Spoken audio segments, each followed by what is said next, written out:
তার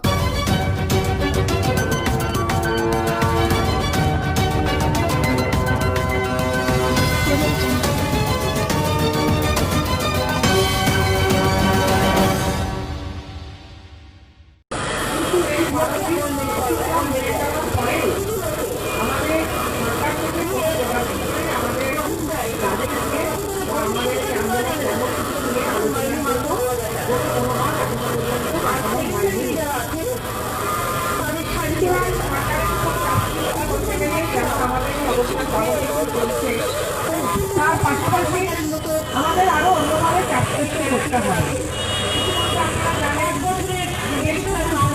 তারা বাড়িয়েছে, প্রাক্তন মন্ত্রী তারা বাড়িয়েছে, সেইভাবে আমরা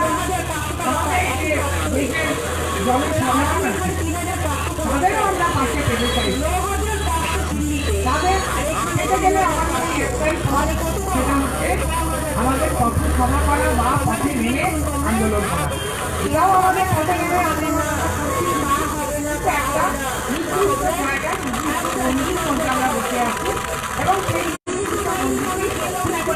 মহামান্য হয়েছে। ইতিমধ্যে আমরা এরকম ঠিকই কর্মসূচি করেছি এবং আমরা এখানে অবস্থানে বসে এবং শিয়ালদা থেকে রানী রাজধানী রোড পর্যন্ত আমরা মিছিল করে নিয়ে সেখানে একটি পথসভা করি। তারপরে আমরা 24শে ডিসেম্বর আবার হাস্য করে একটা পথসভা করি এবং সেখানে যে মানববন্ধন হয়েছিল সেই মানববন্ধনে আমরা প্রায় 2000-এর উপর শিক্ষক শিক্ষিকা যুক্ত হতে পেরেছিলাম এবং অত্যন্ত সুশৃঙ্খলিতভাবে সেই কর্মসূচিকে আমরা পরিচালিত করতে পেরেছি বলে আস্তে আস্তে জানবেন যে পুলিশের কাছেও একটা ভালো বার্তা আমরা দিতে পেরেছি এবং সেখানেও কিন্তু তারা একটা পজিটিভ ভূমিকা নিচ্ছেন। এরপরে আমরা আরো একটি পথসভা বা মানববন্ধনের কর্মসূচি গ্রহণ করার জন্য পদক্ষেপ নিয়েছি। দিনটা আমরা জানিয়ে দিয়েছিলাম 30শে ডিসেম্বর এবং আমরা একটি অনবদ্য স্থানের কথা উল্লেখ করেছিলাম। সেখানে পুলিশ পারমিশন হয়নি, ওটা একটু রেস্ট্রিক্টেড এরিয়া বলে। যাই হোক, ওটা আমরা আরো পরে জয়েন্ট কথা বলে আলোচনা করে সেখানে পারমিশনের ব্যবস্থা করবো।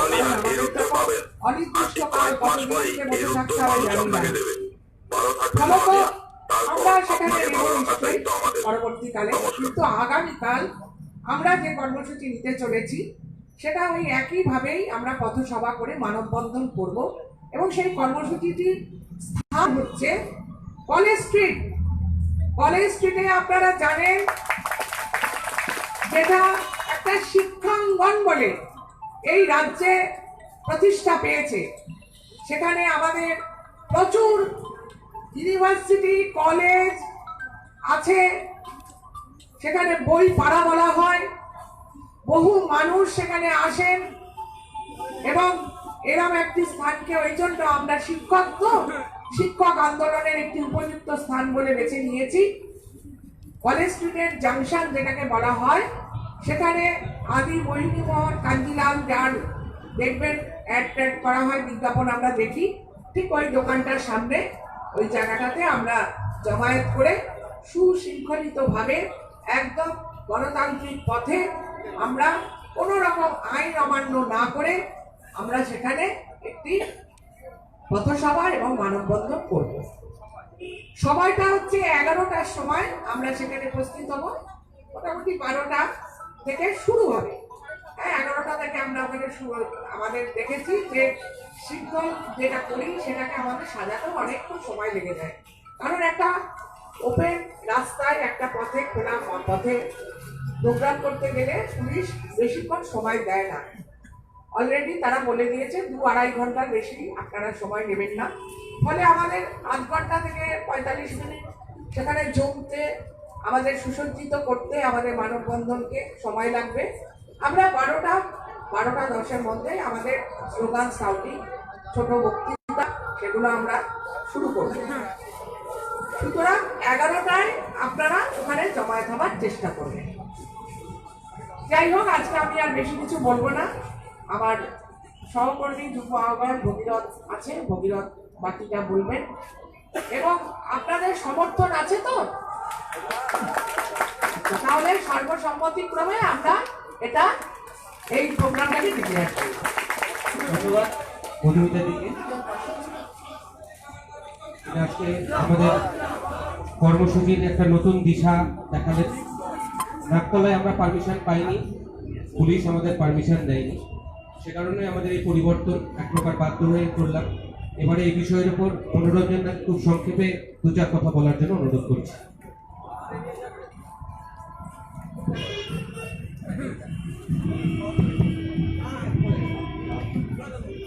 বলার বিষয় হচ্ছে আমার পরিকল্পনাটা আমাদের এখান থেকে করতে হবে। গত শুনতে পাচ্ছেন তো, আমি আমার অভিজ্ঞতার কথাই বলছি যে গতবার আমরা যখন 28 তারিখ 24 তারিখ আমরা যখন হাটকোর মোড়ে পথসভা বা আমরা মানববন্ধন কর্মসূচি আমরা নিয়েছিলাম, কিছু মানুষ এখানে বসেছিলেন। আমরা এখান থেকে বাসে করে নিয়ে গেছি, আবার সেখান থেকে আমরা ফিরে এসেছি।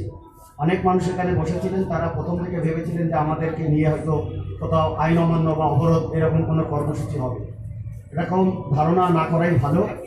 ঐক্যমঞ্চ যা কর্মসূচি নেবে সততার সাথে সত্য প্রকাশ করবে, যখন সেই রকম পরিস্থিতি হবে তখন সেই থেকে আমরা যাব। এক দ্বিতীয় কথা হচ্ছে আমি ভগীরথ বাটিকা সব বলবে, এখানে আমরা বাস আমাদের এখান থেকে কলেজকে হাওড়াগামী বাস সব কলেজ স্ট্রিট হয়ে যায়।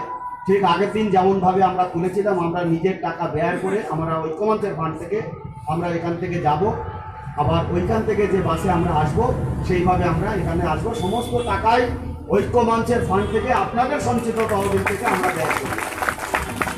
আমি সকালবেলা আরেকটা কথা ঘোষণা করে দিয়ে আমি কথা বলছিলাম। সকালবেলা আসলে যারা দীর্ঘদিন ধরে আছেন, রাত্রেবেলা থাকছেন, সকালবেলা এখানে টিফিন খুব অসুবিধা হচ্ছে। আমরা দেখবেন গতবারের লাস্ট 7 দিন আমরা একটা চেষ্টা করছিলাম সামান্য একটা টিফিন। আমি বিভিন্ন জেলার কিছু ওয়েল উইশার আছেন যারা, তাদেরও কথা বলেছি। রাত্রে যাপন করছেন যারা, থেকে যাচ্ছেন যারা, সকালবেলা ভোরবেলা যারা বেরিয়ে যাচ্ছেন, সামান্য একটা টিফিনের ব্যবস্থা আমি আগামীকাল থেকে করা যায় কিনা আমি চিন্তা ভাবনা করছি, যাতে আরেকটু আমরা চেষ্টা করছি। আপনারা সহযোগিতা করবেন, বাকিটা বলবে। একটাই কথা আমি বারবার বলেছি যে আমাদের এই দাবি, এটা হচ্ছে সুবর্ণ সময়। এই সময়টা হচ্ছে আমাদের উপযুক্ত সময়, যে সময়টা আমরা আন্দোলনে নেমেছি। অর্থাৎ আমাদের পূর্ণ বেতন কাঠামো, এই লড়াই আমাদের দীর্ঘদিন ধরে চালিয়ে যেতে হবে। আপনারা আমাদের পরিকল্পনা আগে থাকতে প্রকাশ করা যাচ্ছে না, আমরা সঠিক সময় বলবো। আপনারা শুধু সহযোগিতা করবেন, যেখানে যেমনভাবে যেতে হবে সেইভাবে আপনারা যাবেন, এটাই হচ্ছে বলা। আর লড়াই চলবে, এই লড়াই আমাদের একদম আমাদের জীবনের শেষ প্রান্ত পর্যন্ত আমাদের পূর্ণ বেতন কাঠামোর দাবিতে আমাদের লড়াই। বাকিটা ভোগেরা করবে। আমার কোথায় এবার অমলদা স্ট্যান্ডিং কমিটির সদস্য, আগামীকালের কর্মসূচি সম্পর্কে তাকে খুব সংক্ষেপে বলার জন্য অনুরোধ করছি। সকলকে আন্তরিক অভিনন্দন জানিয়ে দু একটি কথা বলছি। দেখুন, আমাদের মনোরঞ্জনের কথা সূত্র ধরেই বলছি, আমরা একজন সৈনিক ঐক্যমঞ্চকে সমৃদ্ধ করবার জন্য আমাদের সেরাটুকু দিয়ে লড়াই করব। কিন্তু সেই সৈনিকরা যদি সেনাপতিকে অবিশ্বাস করি, তাহলে যুদ্ধ জয় করা সম্ভব নয়। যারা ভাবছেন ঐক্যমঞ্চের নেতৃত্ব আমাদেরকে নিয়ে হয়তো খেলা করতে পারে, তাদেরকে বলবো ওই মূর্খের স্বর্গ থেকে বেরিয়ে এসে বিশ্বাসের বাস্তবতায় আসুন। ঐক্যমঞ্চ আমাদেরকে নিয়ে মুক্তির পথ দেখাতে চাইছে, পার্শ্ব শিক্ষকদের মুক্তির পথ। আর তারই এক একটা পদক্ষেপ হিসেবে আমরা এই কলকাতা বিভিন্ন জায়গাতে বেশি বেশি করে মানুষের কাছে আমাদের এই বঞ্চনা অবহেলার কথা শোনানোর জন্য 24 তারিখ থেকে কর্মসূচি শুরু করেছি। আগামীকাল 30 তারিখে আমাদের ঘোষিত সিদ্ধান্ত অনুযায়ী আমরা কলেজ স্ট্রিটে উপস্থিত হচ্ছি। যারা যারা ভিডিওতে লাইভের মাধ্যমে আমাদের এই সূচনাটা দেখছেন, তাদেরকে বলছি, বন্ধু আর দেরি নয়, আর দেরি নয়, ধর্গ তোরা হাতে হাত ধর্গ। সবাই হাতে হাত ধরবার জন্য কলেজ স্ট্রিটে চলে আসুন। 11টার সময় আসুন, 12টার মধ্যে আমাদের কর্মসূচি শুরু হবে। আমরা আমাদের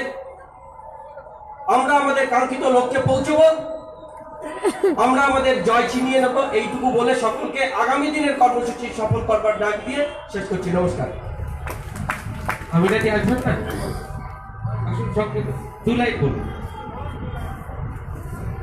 ততক্ষণ আমি একটু এদিকে দেখাই। আমিনাদি আমাদের স্টিয়ারিং কমিটির অন্যতম সদস্য, ওনাকে আগামীকাল কর্মসূচি নিয়ে খুব সংক্ষেপে 2-4 কথা বলার জন্য অনুরোধ করছি। উপস্থিত সবাইকে আমি সংগ্রামী অভিনন্দন জানাচ্ছি। আমি আজকে এসেছি মানে খুব ট্রাভেল করে এসেছি, খুব কষ্টের মধ্যে, বলার মতো সত্যি আমার কিছু নেই। আপনারা যারা এখনো বাড়িতে বসে আছেন, পার্শ্ব শিক্ষক শিক্ষিকাদের উদ্দেশ্যে শুধু বলবো, আপনারা আগামী দিনে অর্থাৎ আগামী কাল থেকে আসতে শুরু করুন এবং কলেজ স্কয়ারের আমাদের যে জমায়েত, সেই জমায়েতকে আপনারা ভরিয়ে দিয়ে আপনারা প্রমাণ করে দেবেন যে আপনারা প্রমাণ করে দেবেন যে আগামী দিনে আমাদের দাবি আদায় অবশ্যই করে আমরা ছিনিয়ে নেব, আমাদের দাবিটা আমরা ছিনিয়ে নেব। তার প্রমাণ স্বরূপ আগামীকাল আপনারা কলেজ স্কয়ার ভরিয়ে দেবেন। এটুকু আবেদন রেখে আপনাদের কাছে আমি শেষ করছি। ধন্যবাদ।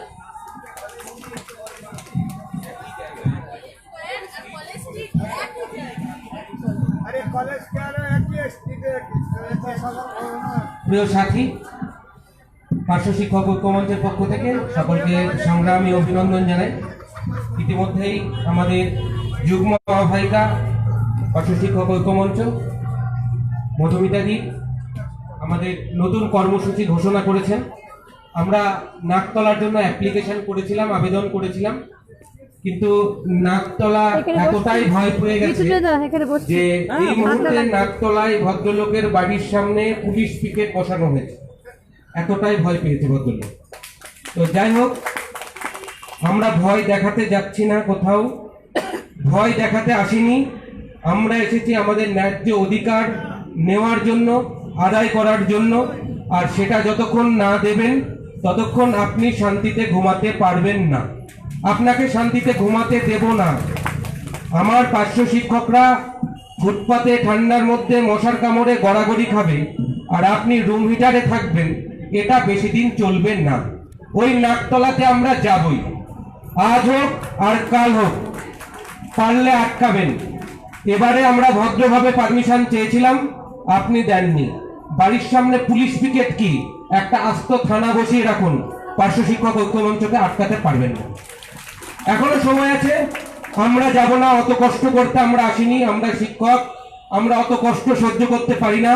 এই মঞ্চ খোলা রয়েছে, এই মঞ্চের দুয়ার খোলা রয়েছে, আপনি যে কোনো সময় আসতে পারেন, কিন্তু আসার সময় কোনো ঢপের চক নয়, বেতন কাঠামোর লিখিত অর্ডারটা নিয়ে আপনি চলে আসুন, আমরাও শান্তিতে বাড়ি যাব। আপনাকে জ্বালাতন করাটা আমাদের উদ্দেশ্য নয়। আগামীকাল বন্ধুরা যে যেখানে আছেন, কলেজ স্কয়ার বা কলেজ স্ট্রিট যেটাই বলি না কেন, ওই মোড়টাতে আপনারা প্রত্যেকে বেলা 11টার সময় হাজির হবেন। আগামীকাল একটা অভিনব এবং বৃহত্তর আন্দোলন, ঠিক এর আগের দিন যেমন আমরা করে দেখিয়েছি, আগামীকালও অবশ্যই করে দেখাবো। এখনো পর্যন্ত আমরা শান্তিতে বিশ্বাসী। আগামীকালের যে কর্মসূচি, সেটা অবশ্যই আমরা শান্তিপূর্ণ কর্মসূচি করব। আর এই শান্তিপূর্ণ কর্মসূচিতেই যদি এরা ভয় পায়, আমরা যদি অশান্তি করতে যাই তাহলে কি হতে পারে সেটা আপনারা বুঝবেন। তাই বন্ধুরা, অশান্তি করার আগে শান্তিপূর্ণভাবে যে প্রতিশ্রুতি মাননীয় 2011 সালে দিয়েছিলেন, সেই প্রতিশ্রুতি অবিলম্বে পূরণ করুন। আমাদের ক্ষেত্রে কিন্তু বেশিক্ষণ সময় লাগবে না, বেশি দিন সময় লাগবে না। একটা কথা মনে রাখবেন, ধৈর্যেরও একটা সীমা আছে, ধৈর্যের একটা পরিসীমা আছে। ধৈর্যের বাঁধ কিন্তু ভেঙে গেলে মুশকিল হয়ে যেতে পারে। তাই বন্ধুরা, পরিবেশ পরিস্থিতি মোটেই ভালো নয়, সেটা জানেন।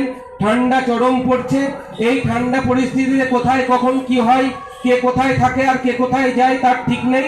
বন্ধুরা, মানে যে প্রতিশ্রুতি 1 বছর আগে দিয়েছেন, যে প্রতিশ্রুতি 10 বছর আগে দিয়েছেন, যে সিদ্ধান্ত 10 বছর আগে নিয়েছেন, সেই প্রতিশ্রুতি অবিলম্বে পালন করার জন্য আমি এই সরকারের কাছে করজোড়ে অনুরোধ করছি।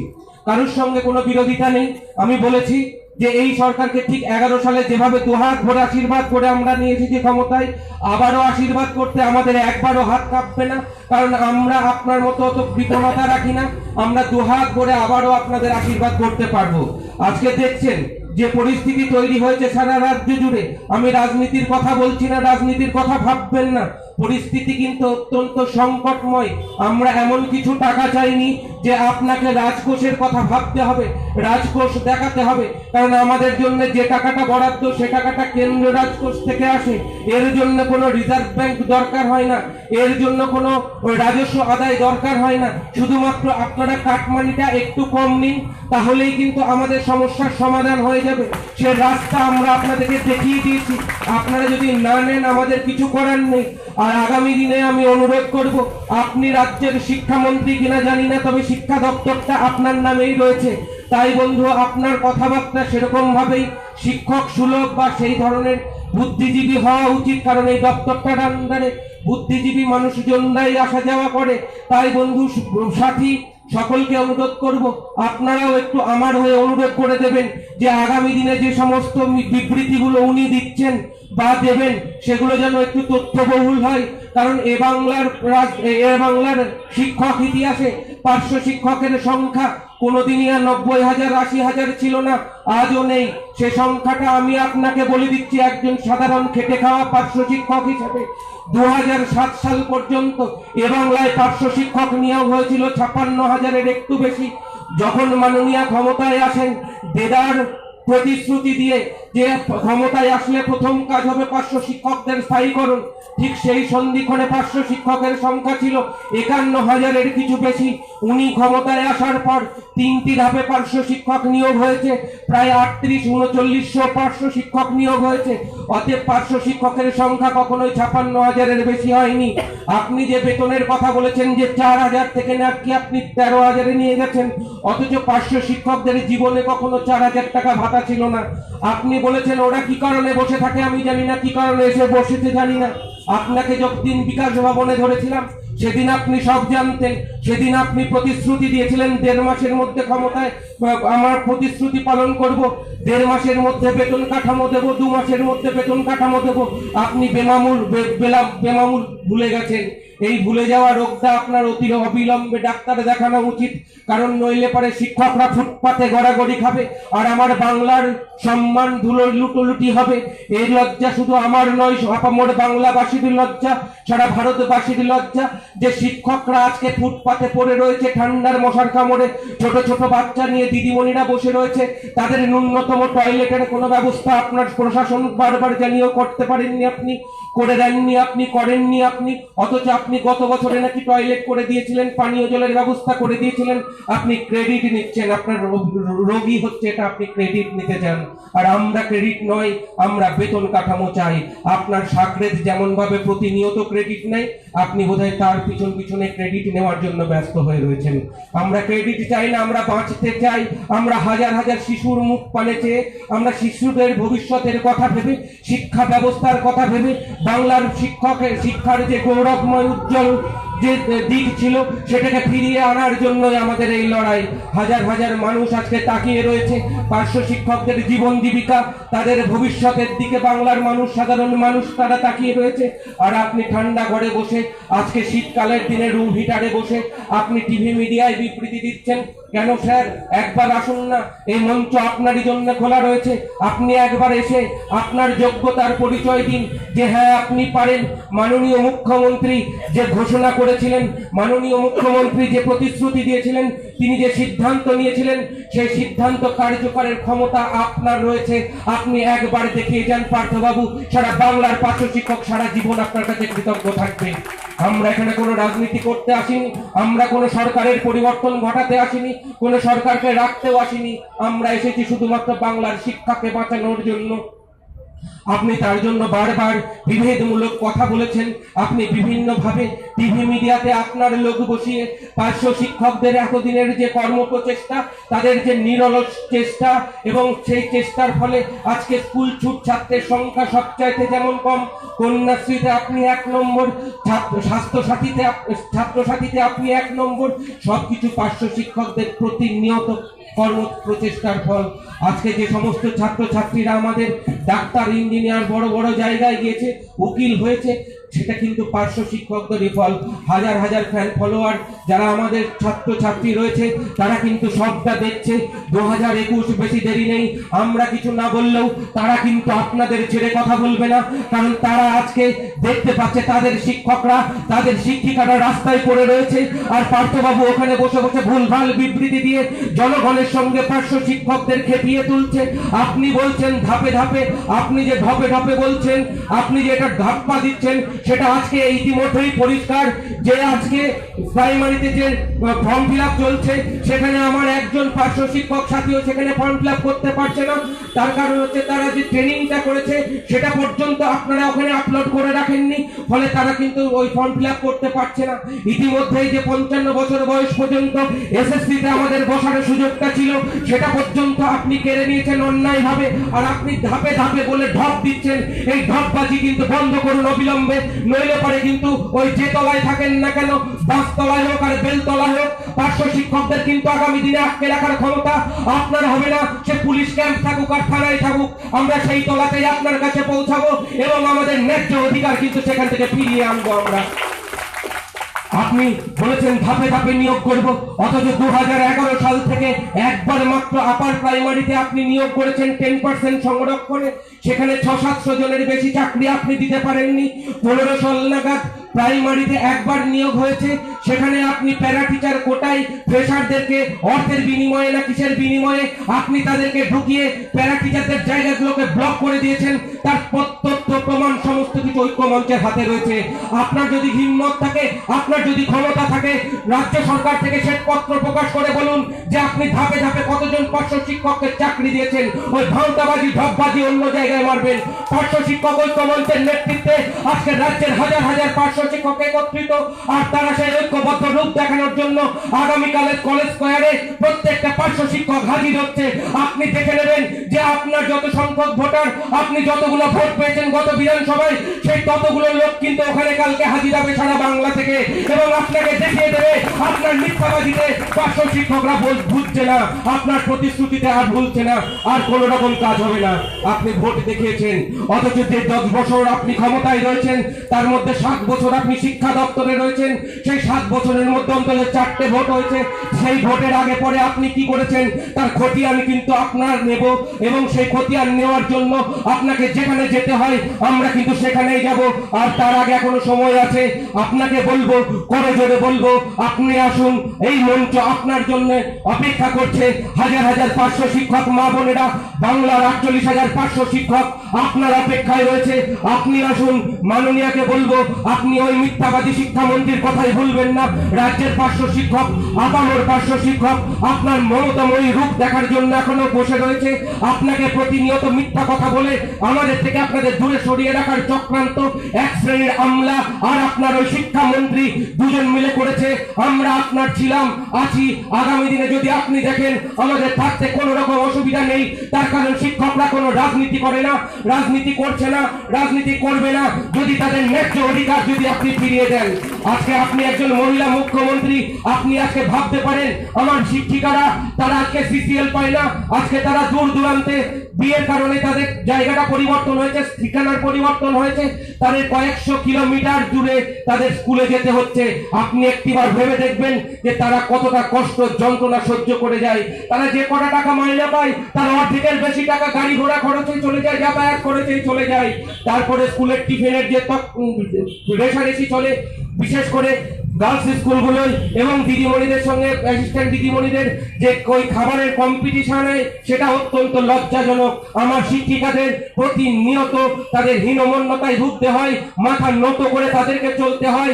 আর শিক্ষকদের কথা নাই বা বললাম, তারা স্থানীয় শিক্ষক, তারা সমস্ত কাজ করে স্কুলের, এবং তারা ওই স্কুলের কোনো ক্ষেত্রে ছাত্র তারা একই স্কুলে চাকরি পেয়েছে, তারা তাদের স্কুলের নীতি নির্ধারণের ক্ষমতা তাদের নেই। যারা 100 কিলোমিটার 200 কিলোমিটার দূর থেকে আসে তারা যেন তাদের দরদ ওই স্কুলের প্রতি বেশি, তারা যেন স্কুলকে বেশি ভালোবাসে, তারা যেন বেশি যায় স্কুলে।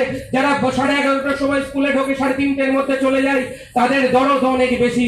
এটা যে কম যন্ত্রণার নয়। অথচ স্কুলের ছোটখাটো কাজ থেকে শুরু করে বড় কাজ পর্যন্ত যখন কেউ আসে না, যখন কেউ পারে না, তখন ওই প্যারাকে ডেকে করানো হয়। এই কোভিড পরিস্থিতির সামনে সমস্ত কিছুর মোকাবেলা করে আমরা কিন্তু মিড ডে মিলটা আমরাই চালিয়েছি। আপনার ওই পরিযায়ী শ্রমিকের ছাত্রছাত্রী যারা রয়েছে, সন্তানরা যারা রয়েছে, তাদেরকে কিন্তু আমরা স্কুলের আঙিনায় নিয়ে এসেছি। আর ঠিক সে কারণেই আজকে বাংলাকে কিন্তু আপনি ভারত সেরা করতে পেরেছেন। আপনি গর্বের সঙ্গে বলতে পারেন যে স্কুল ছুট ছাত্রের সংখ্যা এ বাংলায় সবচাইতে কম। তাই বলছি দিদিমণি, তাই বলছি দিদি ভাই, আমরা আপনার কোনো ক্ষতি করার জন্য আসিনি। আমরা যে লাগাতার আন্দোলন করছি সেটা আপনারই দেখানো পথ। আপনি এক সময় বলেছিলেন যে আন্দোলনে একমাত্র পথ, আপনি দেখিয়ে দিয়েছেন যে আন্দোলনের মধ্যে দিয়ে কিভাবে গদি ছিনিয়ে নেওয়া যায়। আমরা দেখাতে এসেছি যে ন্যায্য অধিকারের জন্য কিভাবে লড়াই করে সেটাকে টেনে নিতে হয়, সেটাকে কেড়ে নিতে হয়, সেটা দেখানোর জন্য এসেছি। আপনি একটিবার সময় দিয়ে দেখুন, আপনার সঙ্গে আমাদের কোনো বিরোধ নেই। রাজনীতি আমরা অনেকেই করি, সবাই করি। কেউ একদিনের জন্য রাজনীতি করে, কেউ এক মাসের জন্য রাজনীতি করে, কেউ সারা জীবনের জন্য রাজনীতি করে, কিন্তু রাজনীতিটা সে তার জায়গায় রেখে এসেছে। এই পার্শ্ব শিক্ষক ঐক্য মঞ্চের যে মঞ্চ হয়েছে, আপনি দেখতে পাচ্ছেন যে সে মঞ্চ একেবারে সাদা, সেখানে কোনো রাজনীতির রং নেই, আগামী দিনেও রাজনীতির রং থাকবে না। শুধু আপনার দেওয়া প্রতিশ্রুতি, আপনার দেওয়া সিদ্ধান্ত আপনি অবিলম্বে কার্যকর করুন। আমি আগামীকালের জন্য রাজ্যের সমস্ত পার্শ্ব শিক্ষকদের অনুরোধ করব, আপনারা বেলা ঠিক 11টার সময় কলেজ স্কয়ারে হাজির হয়ে যাবেন। যে যেখানে আছেন সে সেখান থেকে কলেজ স্কয়ারে পৌঁছাবেন। এখানে যারা রয়েছে বা এখানে যারা আসবেন 10টার মধ্যে যদি কেউ পৌঁছে যান, তাদেরকে বাসে করে নিয়ে যাওয়ার দায়িত্ব আমাদের। আমরা এখান থেকে নিয়ে যাব, খরচা আমাদের, অর্থাৎ যে ফান্ড রয়েছে সে ফান্ডের থেকে খরচ করা হবে, সেটা মনোরঞ্জন না বলেছে। যাই হোক বন্ধুরা, আগামীকাল একটা বিরাট বড় জমায়েত চাই। আপনারা একটু ঠান্ডাকে ভুলে যান, একটু করোনা পরিস্থিতিকে ভুলে যান এবং দাঁতে দাঁত লাগিয়ে যদি লড়াইটা করেন, তাহলে আমরা জয়লাভ করবই। অধিকার ছিনিয়ে আনতে হয়, অধিকার বাড়ি বসে থেকে হয় না। আজকে শয়ে শয়ে মানুষ এখানে বসে রয়েছে, শুয়ে রয়েছে, রাত্রিবেলা ঠান্ডার মধ্যেও তারা রাত্রি যাপন করছে। তাদের যখন কোনো অসুবিধা হয়নি, আমি অনুরোধ করবো আপনাদেরও কোনো অসুবিধা হবে না। যদি কোনো রকম অসুবিধা হয়, এখানে থেকে তার সমস্ত দায়ভার, চিকিৎসা খরচ থেকে শুরু করে যাবতীয় ব্যবস্থা পার্শ্ব শিক্ষক ঐক্য মঞ্চ করবে। প্রত্যেকটা সৈনিকের দায়ভার পার্শ্ব শিক্ষক ঐক্য মঞ্চ নেবে এবং তাদের পাশে থাকবে। ঠিক যেমন ভাবে আমরা 37 জন অনশনকারীর পাশে সদা সর্বদা জাগ্রত ভাবে রয়েছি। আমার প্রত্যেকটা সৈনিককে আমি অনুরোধ করব, আপনারা বুক চিতিয়ে লড়াই করুন এবং এই লড়াইটাই শেষ লড়াই হিসাবে নিন এবং এই লড়াইয়ের মধ্যে দিয়েই আমরা আমাদের জীবনের যে চাওয়া পাওয়া সেটাকে পূরণ করব। সবচেয়ে বড় কথাই দাসত্ব থেকে মুক্তি লাভ করব, দাসত্ব থেকে স্বাধীনতা লাভ করব। এই কৃতদাসের জীবন থেকে আমরা বেরিয়ে আসব এবং আমাদের ন্যায্য অধিকার, ন্যায্য পাওনা সেটা নিয়ে তবে আমরা বাড়ি যাব এবং পরিবারের মুখে হাসি ফোটাবো, সন্তানদের মুখে হাসি ফোটাবো এবং তাদের যে কোডান করে বেতন কাঠামো তাদেরকে আমরা উপহার দেব। সেই মনোবৃত্তি নিয়ে পার্শ্ব শিক্ষক ঐক্য মঞ্চের এই অখণ্ড পার্শ্ব শিক্ষক আন্দোলনে এটা আমরা আমাদের অধিকারকে আমরা যে আদায় করব সেটা আমরা প্রতিজ্ঞা হিসাবে নিয়েছি। এতদিন যেটা আমাদের স্বপ্ন ছিল, সেই স্বপ্নকে বাস্তবায়িত করার জন্য এটা আমাদের প্রতিজ্ঞা। আমাদের মনোরঞ্জন ইতিমধ্যে বলেছে, যদি এখানে 6 মাস বসে থাকতে হয় আমরা 6 মাস বসে থাকবো। এই সরকার যদি না দেয়, পরের সরকারের সঙ্গে নেব, নতুন ভোট যে গঠন হবে সেই সরকারের সঙ্গে নিয়ে তবে আমরা বাড়ি দেব। বন্ধুরা, আপনারা প্রস্তুত থাকুন। এইভাবে যদি আমার 48,000 পার্শ্ব শিক্ষক এইভাবে যদি মনকে নিবেশ করে এবং পজিটিভ মাইন্ডে ভাবে এবং আমরা পারি, আমরা করতে পারবো। 32 দিনে হয়নি তো কি হয়েছে, 64 দিনে হবে, 64 দিনে না হলে 90 দিনে হবে, কিন্তু হবেই হবে। এই প্রতিজ্ঞা করে আপনারা আসুন, দেখুন আমরা কিন্তু আমাদের অধিকার ছিনিয়ে নিয়ে তবে বাড়ি যাব। যাই হোক বন্ধুরা, আগামীকালের আন্দোলনের সাফল্য কামনা করছি। সকলকে ধন্যবাদ, শুভরাত্রি। পার্শ্ব শিক্ষক ঐক্য মঞ্চ জিন্দাবাদ। ভালো থাকবেন। আগামীকাল আবার সবাইকে লড়াইয়ের ময়দানে পাবো আশা করছি। Thank you.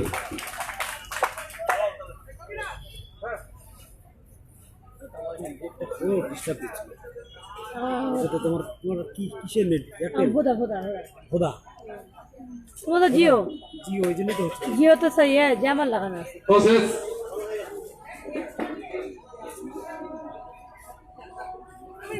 অশেষ অশেষ ধন্যবাদ জানাচ্ছি ভগীরথ দাস সহ পার্শ্ব শিক্ষক ঐক্য মঞ্চের স্টিয়ারিং কমিটির সমস্ত সদস্য এবং সদস্যগণকে এবং যারা এখনই এসেছেন, যে সকল শিক্ষক শিক্ষিকাগণ এখনই এসেছেন, কালকে প্রত্যেকে আপনাদের উদ্দেশ্যে বলছি, খাতা আমাদের আছে, কলেজ স্ট্রিটে আমাদের এবং আবারও পথসভা রয়েছে। উক্ত পথসভায় চলে যান, সকলে নাম হাতে হাত মিলিয়ে আমরা লড়াই করব এবং ভগীরথ যে বিষয়টি বলল, যদি এখানে যদি 5 মাস 6 মাস থাকতে হয় আমরা তবুও থাকতে রাজি। এই সরকার যদি পরিবর্তন হয়, নতুন সরকার যদি আসে, আমরা তবুও আমরা ছাড়বো না। ওই নতুন সরকারের কাছ থেকে হলে আমরা নিয়ে এখান থেকে উঠবো। কারণ আমাদের লড়াই সরকারের বিরুদ্ধে, কোনো দলের বিরুদ্ধে না। তাই এই সরকার থাকার ওই সরকার থাক, বা এই সরকার যদি আবার যদি আসে তবুও আমরা ছাড়বো না, না নিয়ে আমরা যাচ্ছি না। এই মানসিকতা নিয়ে চলে আসুন বন্ধু। আমাদের উত্তরবঙ্গের সাথেই সিরাজ, আপনাকে ওকে সবাই চেনেন। দেখুন আজকে কিন্তু ব্যাপক জমায়েত, প্রচুর ম্যাডাম এবং স্যারেরা কিন্তু এখানে আছেন। আমাদের আজকে টেন্টে সম্ভবত জায়গা ধরবে না, সেটা শুনতে হবে। বাইরে প্রচুর শিক্ষক শিক্ষিকা আছেন, তো যারা নেতৃত্ব আছেন এখানে, ব্লক নেতৃত্ব লাইভ আছে আমাদের অমলদা, আপনারা আপনাদের সকলে চলে আসার জন্য আবেদন করা হচ্ছে। আসুন, আমাদের যে প্ল্যাটফর্ম ঐক্যমঞ্চ তৈরি করে দিয়েছে, সেটা যদি আমরা হেলায় নষ্ট করি আমাদের কিন্তু সারা জীবনের মতো মাসুল দিতে হবে। সেই মতো আমরা নিশ্চয়ই করবো না। যে সকল শিক্ষক এবং শিক্ষিকাগণ আমরা কিন্তু লড়াই করে আমাদের দাবি ছিনিয়ে নেবই নেব, এই আত্মপ্রত্যয় নিয়ে আসুন আপনারা সকলে। আজকের মতো এখন বক্তব্য করবেন